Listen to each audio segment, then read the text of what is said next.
할렐루야.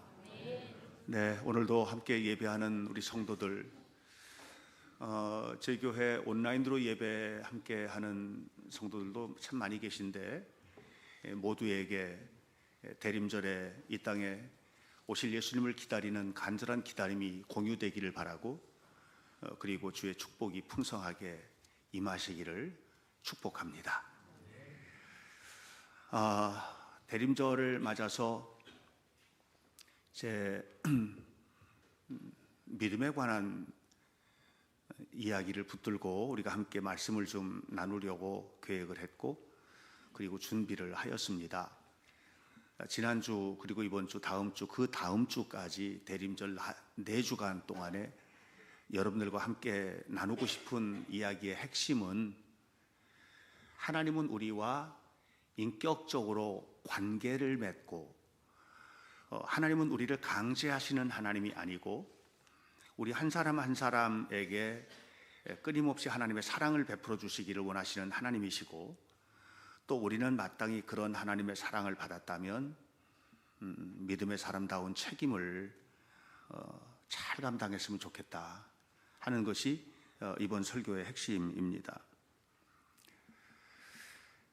늘 우리가 그렇습니다마는, 우리가 믿음에 관한 이야기를 할 때 항상 전제가 되는 것은 어떤 것이냐 하면, 하나님은 언제나 옳다라고 하는 것입니다.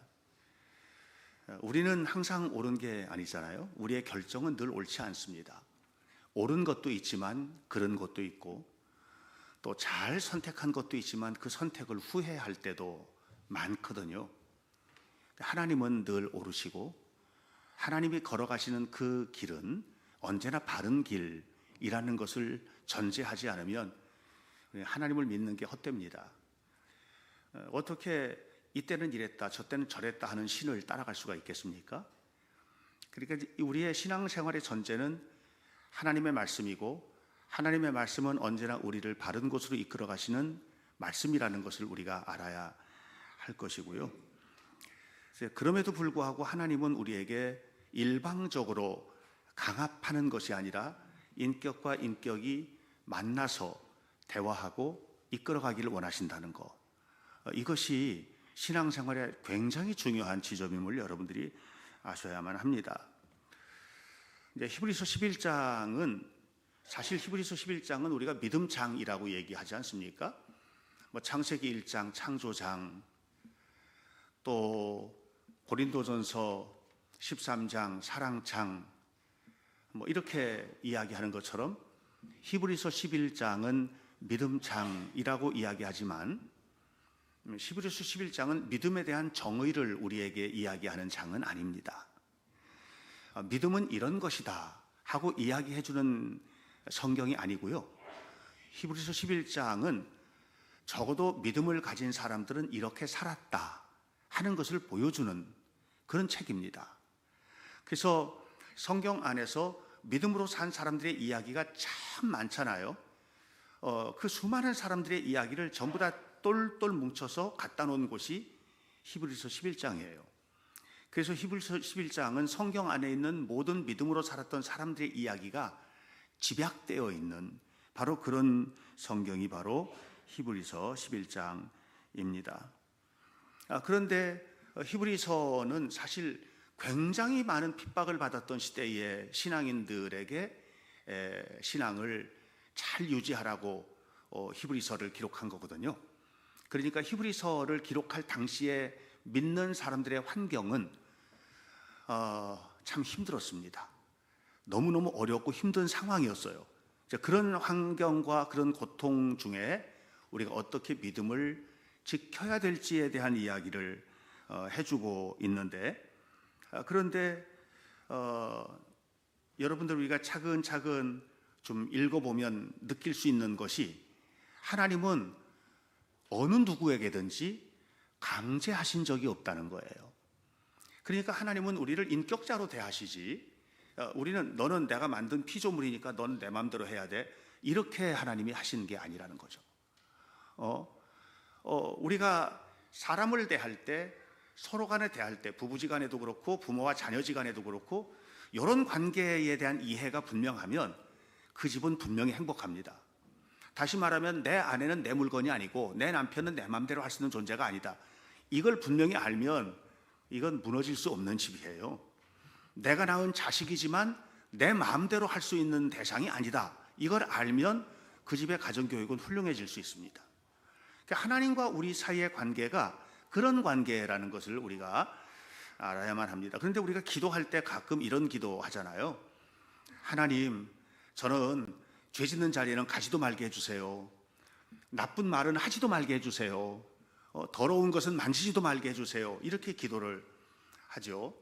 그런데 어느 순간에 보면 죄를 짓고 또 말 한마디 잘못해가지고 관계가 확 틀어지기도 하고 문제가 생기죠. 그러면 그때 가서 또 원망을 합니다. 하나님, 그렇게 기도했는데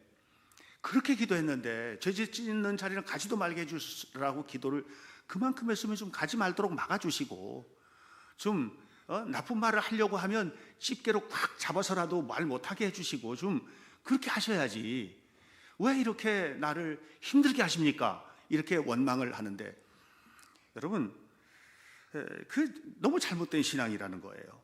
결국은 문제는 뭐냐면 하나님은 우리를 강제하거나 우리를 하나님께서 하나님이 의도하시는 대로 끌고 가고 싶은 마음을 가지고 계속해서 설득하시는 하나님이시지, 그게 아니라 막고 가로막고 때리고 쳐서 억지로 무릎 꿇게 하시는 하나님이 아니라는 것을 여러분들이 아셔야만 합니다. 그래서 히브리서 11장의 사람들은 그런 기도를 한 게 아니에요. 예를 들어서 뭐 가인에 대한 얘기, 아벨에 대한 얘기도 나오고 또 에녹에 대한 얘기도 나오고 노아에 대한 얘기도 오늘 성경에 나오고 그 수많은 사람들의 이야기가 앞으로도 등장을 하겠지만, 그 사람들을 하나님께서 억지로 그렇게 만들거나 이렇게 하지 않았거든요. 자, 예를 들어 보세요. 다니엘에게 또 그에게 세 친구가 있었는데 이 세 친구들이 우상 앞에 절하면 살고 또 우상 앞에 절하지 않으면 풀무불 속에 집어던져지는 이런 일들이 벌어졌을 때 하나님께서 야, 우상 앞에 절대로 절하지 않아도 내가 너를 지켜줄 거니까 걱정하지 마, 이런 말 하신 적이 없거든요. 자기 스스로가 결단한 거예요. 적어도 하나님을 믿는 사람이라면 이렇게 살아야 된다는 걸 너무 잘 아니까 하나님께서 우상 앞에 절하지 말라고 했으니 절 못하겠어, 안 한 거죠. 그리고 풀무불 속에 던져진 거예요. 네. 우리는 거기까지 봐야 돼요. 거기까지. 그 다음까지 나가지 마세요. 그 다음까지 나가서 그랬더니 풀무불 속에도 건져주셨으니까, 이렇게 가다 보면 그 속에는 수많은 해석들이 또 필요해요. 자, 사울과 다윗 사이에 많은 일들이 있었지 않았습니까? 다윗은 사울에게 미움을 받아가지고 죽을 위기를 많이 겪었는데, 그 엄청난 위기를 겪을 때 하나님께서 야, 다윗아, 너 사울 죽이면 안 돼. 사울은 내가 기름부어 세운 왕이니까, 이런 말 하신 적이 한 번도 없습니다. 그런데 다윗은 그가 기름부어 세운 왕이라는 걸 너무 잘 알았고, 그래서 털끝 하나도 잘못 건드리면 안 된다는 것을 마음 깊이 알고 있었던 거예요. 이것은 다윗의 결단이에요. 그래서 나는 신앙인으로서 하나님이 기름부어 세운 사울 왕을 지키고 그를 해치지 않는 것이 내가 당연히 해야 될 일이라는 것을 너무 잘 알고 있었죠. 그러니까 그 책임을 감당한 겁니다. 그런 속에서 뭐가 생겼어요? 다윗이 점점 더 깊은 믿음의 단계로 올라가게 되는 거죠. 이렇게 올라가면서 나중에 시편에서 이런 얘기를 하죠. 시편 40편에서도 이렇게 말합니다. 하나님께서 나에게 그동안에 베풀어 주신 은혜를 이렇게 손꼽아 세워보는데 수를 세다가 잊어버렸습니다. 너무 많아서 셀 수가 없습니다. 이건 아무나 받을 수 있는 은혜가 아니고요, 그만큼 믿음의 단계를 차곡차곡 받아가면서 하나님과 거룩한 인격적 관계를 맺은 이런 삶 속에서 나타난 거예요. 그렇게 살면서 항상 좋은 일만 겪었겠습니까? 뭐 그런 건 아니잖아요. 일부 예배 때 이제 결혼했던 최우영 양하고 그 다음에 유승환 군하고 같이 예배를 참석을 했어요. 제가 그런 얘기했어요. 저기 우영이하고 저 승환이하고 결혼했는데 결혼해서 진짜 아직도 신혼이잖아요. 너무 신혼이죠. 그래도 그동안에 수많은 일이 있었을 걸 그랬더니 둘이 씩 웃더라고요. 알잖아요. 수많은 일이 있었던 게 좋은 일만 있었겠어요? 예? 행복한 일만 있었을 것 같아요? 근데 중요한 건 뭐예요? 그럼에도 불구하고 그 나쁜 관계 또는 나쁜 말 또는 힘든 관계, 이런 관계들 속에서도 둘 사이에 신뢰하는 인격이 무너지지 않고 유지되고 있고, 그리고 이것이 점점 나이가 많아지면서 백발이 되고 하면, 그러면 이 사람은 평생 나와 함께 동반해온 동반자라는 것을 마음 깊이 알게 되는 거잖아요. 그래서 흔히 하는 말로 젊은이들의 사랑은 장작불로 막 불태우는 것 같은 뜨거운 사랑이라면, 나이 드신 분들의 사랑이라는 거는 다 꺼져 버린 화롯불 같은 사랑인데, 화롯불 속에 불꽃쟁이를 쿡 집어넣어서 쑥 뒤집으면 거기서 불꽃이 훅 올라오는, 이렇게 마음 깊이 간직된 이런 사랑이다 하는 얘기를 하지 않습니까? 결국은 우리가 하나님과의 관계를 맺어가는 관계 속에서도 마찬가지입니다. 여러분, 하나님과의 관계가 하루아침에 너무너무 뜨겁게, 뭐 그럴 수도 있어요. 갑자기 성령의 은혜를 충만히 받아서. 그러나 대부분은 그렇지 않아요. 우리는 하나님과 인격과 인격으로 만나는 거예요. 그렇게 만나서 신앙생활을 해가면서 하나님 앞에 실망하기도 하고, 그렇잖아요. 저도 하나님 앞에 실망할 때 있어요. 어떻게 이러십니까? 하고 말할 수도 있죠. 그럼 하나님이 또 말씀하시겠죠. 야, 그러지 마. 나는 너한테 실망했는데. 이런 것들이 계속해서 만나고 부딪히고 하면서 계속해서 서로 상승작용을 하며 깊어지는 것, 이것이 신앙생활입니다. 이 과정에서 하나님은 우리를 포기하지 않습니다. 그리고 끊임없이 설득하십니다. 오늘 설교 제목이 하나님의 설득이잖아요. 왜 설득하시느냐? 설득하시는 이유가 있어요. 저는 오늘 설교 제목이 하나님의 설득이라고 되어 있지만 사실은 부제목이 있어요. 부제목이 복의 자리, 위대한 자리, 생명의 자리로 이끄시는 하나님. 이게 제가 마음속에 간직하고 있는 내용이에요. 왜 우리를 설득하시느냐? 망하지 않게 하려고, 복의 자리로 이끌어 가시려고, 우리를 생명의 자리로 이끌어 가시려고, 그렇게 하나님은 우리를 설득하시고 이끌어 가시는 것을 여러분들이 기억하시기를 바랍니다. 자, 그럼 이 과정에서 우리가 알아야 될 게 있어요. 성경의 사람들의 이야기를 오늘 3명을 우리가 소개를 받았는데, 이 3명의 이야기를 보면서 우리가 깨닫게 되는 거가 있어요. 그건 뭐냐면, 믿음의 길은 인과율의 법칙으로 설명되는 게 아니다. 세상은 원인을 심으면 결과가 나오는 거거든요. 공부 열심히 하는 아이는 좋은 대학 가고요. 또 안 하고 뭐 열심히 또 뭐 운동을 한 친구는 스포츠맨이 되는 거고요. 또 피아노 열심히 친 친구는 피아니스트가 되는 거고요. 그러니까 원인을 심어서 결과가 나오는 거예요. 이것이 세상의 원리고 법칙이에요. 근데 우리는 믿음도 그렇게 갖다 대는 거예요. 열심히 신앙생활하면 복을 받고, 열심히 기도하면 복을 받고, 근데 그 복이라고 하는 것이 세상에서 받고 누리는 것으로만 딱 고정을 시켜버리는 거니까. 그래서 오늘 성경에서 하나님은 우리에게 무슨 얘기를 하냐면, 이제 에녹을 한번, 그 아벨을 한번 봐라, 이런 얘기를 하시죠. 아벨을 한번 봐라. 하나님께서 아벨의 제사를 받았지 않냐? 근데 이게 어떻게 된 거냐?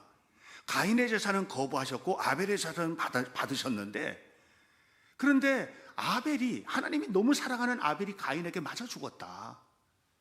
그러면 이게 이제 우리가 생각하고 있는 원리가 아니거든요. 하나님을 잘 믿어서 복을 받고 생명을 누리고 세상에서 잘 되고, 이게 아니잖아요. 끝나버렸어요. 이렇게 이런 일들이 딱 벌어지는 거예요.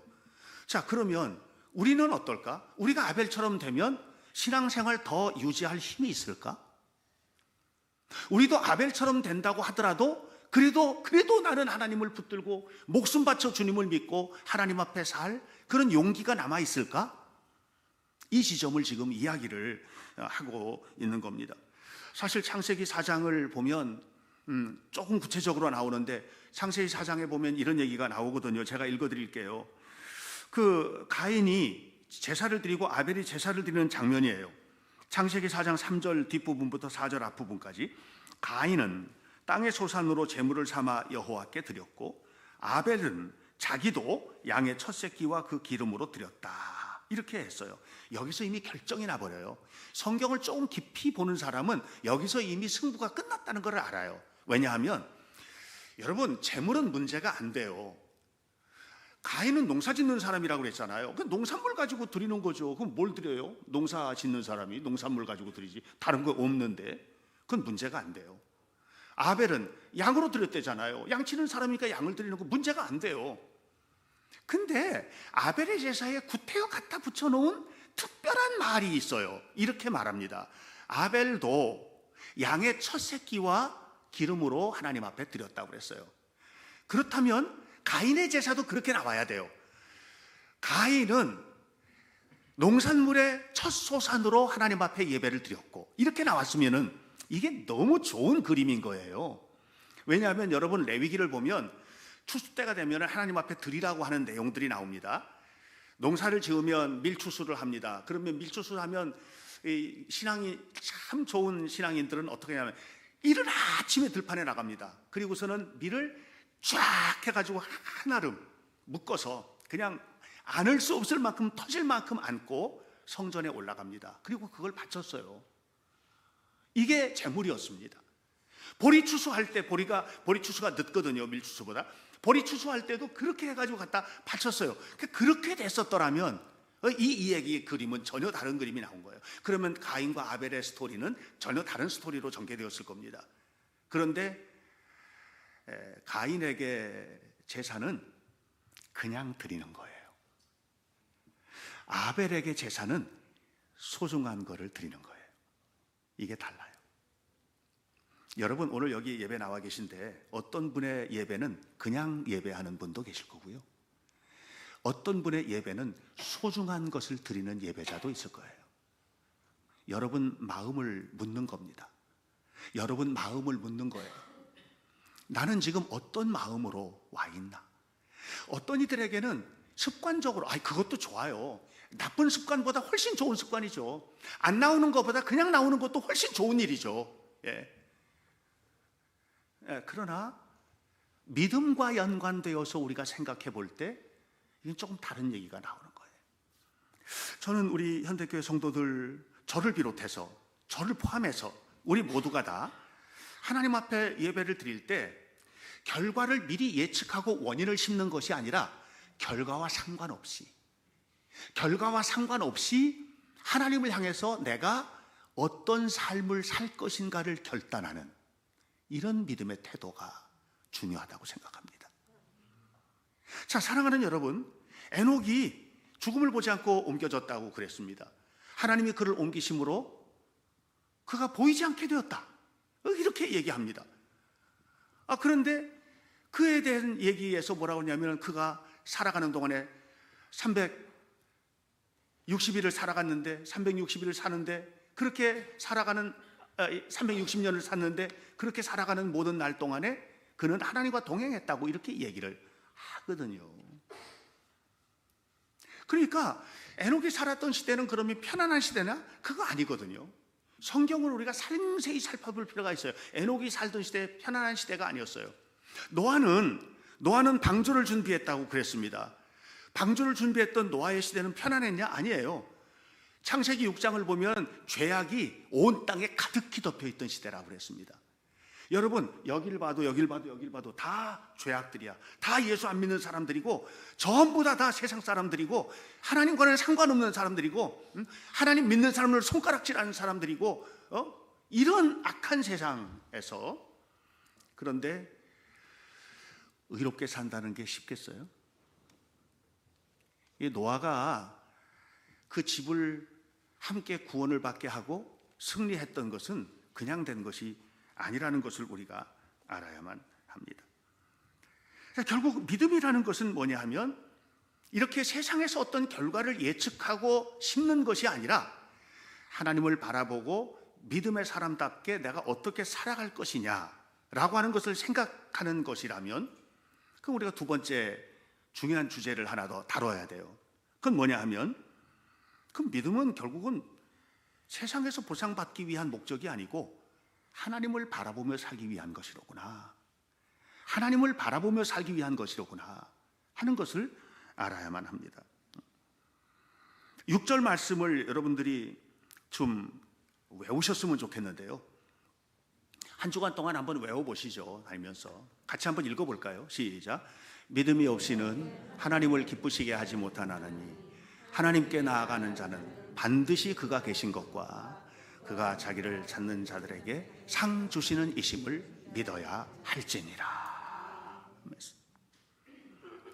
믿음이 없이는 하나님만 바라보고 살기가 어렵다. 믿음이 없는 사람이 어떻게 하나님만 바라보고 살겠느냐? 믿음이 있는 사람이 하나님 눈치 보며 사는 것이다. 믿음이 있는 사람이 하나님의 마음을 아는 것이다. 하나님이 우리를 복으로 인도하시고 생명으로 인도하시고 그렇게 하기 위해서 정말 간절히 설득하시고 우리에게 끊임없이 말씀하시고 하는 것들을 믿음이 있는 사람은 안다. 그래서 믿음으로 사는 거다. 이런 사람들은 그래, 목적이 상이 아니지만 당연히 하나님께서 그를 세워서 상을 주시지 않겠느냐 하는 얘기를 지금 하고 있는 겁니다. 여러분, 세상은요 자연의 법칙에 의해서 움직입니다. 겨울철에 씨 뿌리는 사람 없습니다. 보리씨도 겨울에는 안 뿌리거든요. 가을에 뿌려가지고 겨울을 나는 거예요. 겨울철에는요 밭에다가 씨를 뿌리는 사람이 없어요. 봄에 씨를 뿌리는 겁니다. 그러면 가을에 거두는 겁니다. 밀씨, 보리씨는 가을에 뿌려서 다음에 봄에 거두는 겁니다. 이게 자연의 법칙입니다. 세상의 모든 것들은 이렇게 자연의 법칙에 의해서 움직여지는 거예요. 그러나 믿음의 원리는 자연의 법칙을 거스립니다. 물에 빠지면 죽는 것이지만 하나님은 모세가 물에 빠졌을 때 바다를 여셨습니다. 불에 들어가면 타 죽는 것이지만 사드락, 메삭, 아벳느고가 불 속에 들어갔을 때 불 속에서 보존받게 하셨습니다. 여러 날 굶은 사자는 경험상으로 옛날에 사형제도 가운데 여러 날 굶은 사자에게 사람을 던져 죽이는 일이 있었거든요. 그랬을 때 내려오기 전에 뼈채 삼키는 것이지만 오히려 다니엘 곁에서는 그 예쁜 펫들처럼, 펫 고양이, 야옹이나 강아지들 있잖아요. 그렇게 유순했다. 여러분, 믿음의 법칙은요 자연의 법칙에 따라 움직이는 것이 아니라 하나님의 섭리를 따라 움직이는 겁니다.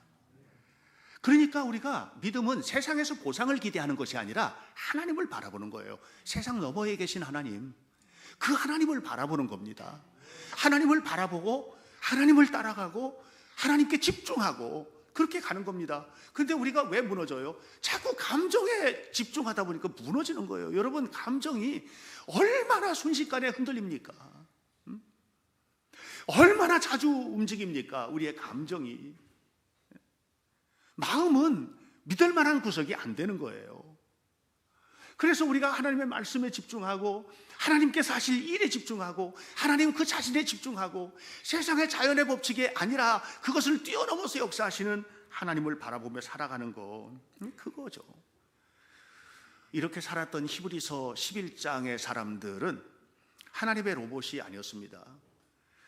하나님이 입력한 대로 살았던 사람이 아니고요, 믿음이 그들을 움직이게 한 겁니다. 스스로 책임지게 하고, 내가 내 가정을 어떻게 책임져야 될까?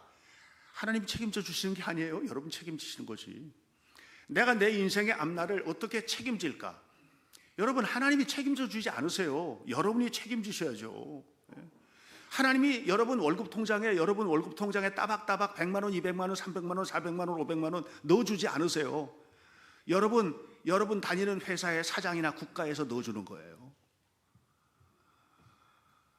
이 얘기가 무슨 얘기냐면 믿음의 사람답게 살라는 겁니다. 믿음의 사람답게 하나님을 바라보고 살아야, 그래야 그 속에서 하나님의 사람다운 대가, 내가 책임을 지는 만큼 주어지는 것들을 누릴 수 있다는 겁니다. 하나님은 아벨에게 프로그램을 집어넣어 가지고 그렇게 살도록 한 게 아닙니다. 아벨은 자라면서 그 스스로가 결단하고 책임을 졌고요, 하나님은 전기 집어넣어 가지고 스스로 움직이게, 그렇게 해서 에녹을 움직이게 하고 하나님과 동행하게 하고, 이게 아닙니다. 에녹은 그의 결단에 의해서 스스로가 하나님과 동행하는 삶을 살았던 것입니다. 하나님은 오늘도 우리를 끊임없이 설득하십니다. 어떻게 하십니까? 오늘 여러분 와서 찬송도 불렀지만 찬송도 아무거나 부르는 게 아니에요. 찬송을 정할 때, 예배를 준비하면서 정할 때도 저는 정말 기도하면서 어떤 찬송을 부를지, 이게 절기에 맞는지, 예배에 맞는지, 설교와 통하는지, 성도들의 마음가짐과 우리 교회 성도들이 지금 이런 상태인데 이걸 어떻게 할지, 이거 하나하나 전부 다 따져서 기도하면서 정하는 거예요. 설교를 할 때도 그냥 뜬금없는 얘기 여러분들에게 해가지고 목사님 지금 무슨 얘기하는 거야, 지금 저게 무슨 얘기야, 이렇게 안 하고 여러분들과 함께 공유되고 나에게, 여러분에게, 그리고 하나님의 뜻이 구현되는 현대교회 공동체를 이루기 위한 말씀을 준비하기 위해서 최선을 다하고, 하나님은 이렇게 설교하게 하심으로 여러분을 또 설득하는 거예요. 그래서 찬송을 듣다가도 설득되어야 하고, 말씀을 듣다가도 설득되어야 하고, 기도를 하다가도 설득되어야 되는 거예요. 그렇게 되는 거예요. 그런데 우리 주님께서 우리를 설득하시는 최고의 설득의 방식은 뭐냐면 계시입니다. 모든 종교는 초월을 근거로 합니다. 초월이라는 게 뭐냐면 신비거든요. 저는 가톨릭 교회를 부정하는 사람이 아닙니다. 그럼에도 불구하고 가톨릭 교회를 이렇게 보면서 조금 좀 안타까운 거가 좀 하나 있어요. 그건 뭐냐면, 기독교는 계시의 종교인데, 계시의 종교라는 것은 뭐냐면 말씀을 들려주시고 예수님이 직접 오시고 그래서 당신을 보여주신 것을 보고 그것을 따라서 나아가는 거예요. 이게 이제 계시라고 하는데요. 근데 가톨릭 좀 다른 게 있어요. 성지순례를 가잖아요. 우리가 성지순례를 가느냐는 이유는 성경에 있는 어떤 장소에 가서 그 마음을 느껴보고 싶어서 가는 거예요. 저는 성지순례 그래서 가요. 성지순례는 관광이 아니에요. 그곳에 가서 그 마음을 느껴보고, 그때 그 사람의 마음을 느껴보고, 그때 그 환경을 느껴보고, 그래서 내 신앙을 더 깊이 가져가기 위한 목적이에요. 이게 성지순례인데요. 가톨릭 교회 성지순례는 좀 특이해요. 어느 성당에서 마리아가 눈물을 흘렸다, 피눈물을 흘렸다, 거기가 성지순례 대상이 돼요. 그런 곳들이 정말 많습니다. 좀 잘못된 거 아닌가? 잘못된 거 아닌가? 좀 그런 것들은 무당들도 하지 않나? 그런 것들은 이상한 종교에서들도 많이 하는 거 아닌가? 우리는 그런 신앙을 따라가면 안 돼요. 어디 갔더니 무슨 일이 있었다, 거기 가가지고 뭘 하겠다고 거길 가요? 우리가 가야 할 것은 말씀의 자리예요. 우리가 가야 할 것은 주님의 품이에요. 하나님 한 분이면 충분해요. 결국은 중요한 것은 뭐냐 하면, 대단한 신비로운 일이 벌어졌다, 이게 아니라, 모세에게 신비가 벌어진 것은 신비로운 일을 따라가서 신비가 벌어진 게 아니에요. 모세는 홍해 갈라질 거 전혀 몰랐어요. 몰랐습니다. 진짜 꿈에도 몰랐습니다. 그런데 하나님이 이끄시니까 간 거고요. 하나님께서 그 막다른 곳에서 건너가라 하시니까 발을 내디딘 거예요. 그리고 모세의 발목이 홍해에 잠기는 순간에 길이 열린 겁니다. 모세의 목적은 홍해가 열리는 게 아니에요. 하나님 말씀에 순종하는 거죠. 하나님의 말씀대로 따라가는 거죠. 이게 믿음인 겁니다. 여러분, 그래서 하나님은 우리에게 자신을 나타내시는데, 말씀을 통해서 나타내시고 예수님을 통해서 나타내시고 또 강력하게 때로는 성령의 충만한 역사를 주시잖아요. 그래서 갑자기 그냥 혀가 꼬부라지면서 방언이 막 쏟아져 나오는데, 이게 초월이고 신비가 아니고 하나님이 나에게 임재하는 상징적인 요소다. 계시예요, 계시. 하나님 살아계시다는 것을 느끼는 거예요, 그런 것들을 통해서. 그래서 우리는 언제나 우리 마음속에 한 가지를 알아야 되는데, 하나님은 우리를 끊임없이 찾아오신다는 겁니다. 오늘도 여러분, 하나님은 찾아가고 계십니다. 말씀을 통해서 찾아가시잖아요. 예배를 통해서 찾아가시고, 이렇게 하나님은 끊임없이 우리를 찾아오신다는 사실을 잊어서는 안 됩니다. 사람에게 비는 하나님이라는 책이 있습니다. 실제로 있는 책입니다. 우리나라에 번역도 되어서 나와 있는 책인데, 사람에게 비시는 하나님. 사람에게 빌어요, 하나님이. 지금 하나님이 여러분들이 잘못된 길, 엉뚱한 길로 갈 때 그 길로 가면 안 된다고, 이 길로 가야 된다고, 이것이 참 길이고 바른 길이라고 하는 것을 얼마나 간절히 빌고 계시는 것을 아셔야만 합니다. 부모된 사람들은 이런 경험이 있지 않을까요? 자식 바라보면서 이런 말 한 적 없습니까? 야, 진짜 빈다, 내가 진짜 빈다, 내가. 그렇게 하지 마. 그건 안 되는 일이야. 이 엄마가 무릎 꿇고 빌게. 실제로 그렇게 행동을 안 해서도 그러고 싶은 마음을 가졌던 분들은 안 계신가요? 이게 하나님의 마음이에요. 오늘 하나님의 마음이 그 속에 고스란히 담겨 있다는 것을 여러분들이 아셔야만 합니다. 여기 마이크가 있습니다. 이 마이크를 쓰는데 음이 안 나오면, 소리가 안 나가면 어떻게 합니까? 고쳐 쓰면 되죠. 고쳤는데 또 안 돼. 아무리 고쳐도 안 되면 뭐해요? 갖다 버리면 돼요. 근데요, 자식은 망가져도 못 버립니다. 어떻게 버려요? 자식 버리는 부모 있습니까? 그 사람도 아니죠. 자식은요, 그냥 무릎 꿇고 빌어서라도, 끌어안고 꼬꾸라뜨려서라도, 몽둥이로 찜질을 해서라도 바르게 데리고 가고 싶은 게 부모 마음입니다. 이게 하나님의 마음속에 고스란히 담겨 있다는 것을 여러분들 아셔야만 합니다. 이번 대림절을 보내면서 저는 여러분들과 함께 이 하나님의 마음을 함께 좀 공유하고 싶었습니다. 얼마나 하나님이 우리에게 간절한지를 함께 좀 공유하고 싶었습니다. 하나님께서 우리를 얼마나 사랑하시는지를 여러분들이 느끼셨으면 좋겠습니다. 여러분, 우리의 최종적인 목표는 이 세상이 아닙니다. 어제 제가 김순자 권사님 납골당에 봉안하는 예배를 인도하기 위해서 다녀왔습니다. 80살 되고 20일 되셨을 때 돌아가셨습니다. 우리 교회에서 오랫동안 함께 신앙생활 하다가 미국 가신 지 17년 되셨는데 돌아가셨습니다. 지금도 잊을 수가 없는 분입니다. 너무 귀하고, 그래서 정성껏 소중하게 예배를 드리고 함께 했습니다. 여기 지금 딸이 살거든요. 그렇게 했습니다. 예배 설교하면서 제가 그랬습니다. 여러분, 김순자 권사님 떠나셨습니다. 내일은 또 누가 떠날까요? 모레는 또 누가 떠날까요? 그렇게 한 사람 한 사람씩 다 떠나지 않겠습니까? 내 나이가 68살을 먹었는데 나도 이제 조금 있으면 또 떠나지 않겠습니까? 세상에서 영원히 살 사람 어디 있습니까? 뭘 붙들고 가시겠습니까? 예수님밖에 없습니다. 예수님밖에 없습니다. 그런 얘기 했습니다. 여러분, 예수님 붙들고 천국 갈 소망이 없는 사람은 여기 나올 필요 없습니다. 세상의 전부라고 한다면 지금 나가서 돈 벌어야죠. 지금 세상에서 즐기는 게 최고라면 나가서 놀러 다니셔야죠. 그러나 여러분, 저나 여러분이 다 알고 있잖아요. 죽음이 끝이 아니라는 거. 그렇다면 여러분, 목적은 세상에서의 어떤 결과가 아닙니다. 오직 하나님 한 분이 우리의 목표입니다. 주님을 따라 사는 것이 목적입니다. 그렇게 살아갈 때 우리의 생명과 삶이 은혜롭게 세워지게 되는 겁니다. 대림절 기간 동안 우리의 믿음을 다시 새롭게 정리하고 진실한 믿음으로 하나님 앞에 서는 은혜로운 성도들 되시기를 주님의 이름으로 축원합니다. 기도하겠습니다. 하나님의 은혜를 감사합니다.